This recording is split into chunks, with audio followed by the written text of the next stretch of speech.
it's a lot easier than having to go through this thing. So now go ahead and double click this and open it, and bam.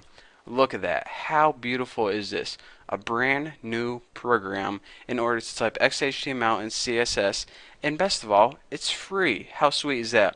So anyways, that's all I'm going to teach you guys for this tutorial. In the next tutorial, we're actually going to be typing some code and making our very first website.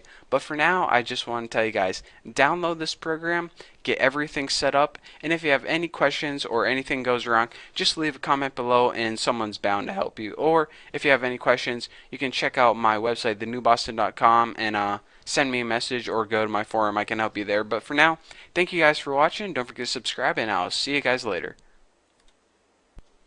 What's going on, guys? It is Bucky, and welcome to your second XHTML and CSS tutorial.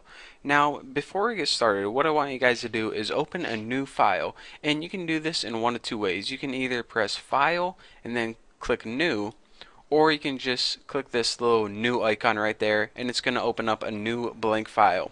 So once you do that, your program or file should look blank, just like mine basically. So go ahead and before you start typing away, just slamming your fingers against the keyboard, listen up, because I'm going to tell you something that's very important. All websites are made from something called tags. Now, tags are pretty much the pieces of a website.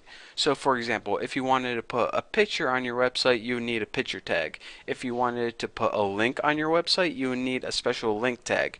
If you wanted to create a button on your website, then you would need a tag for your button, so on and so on.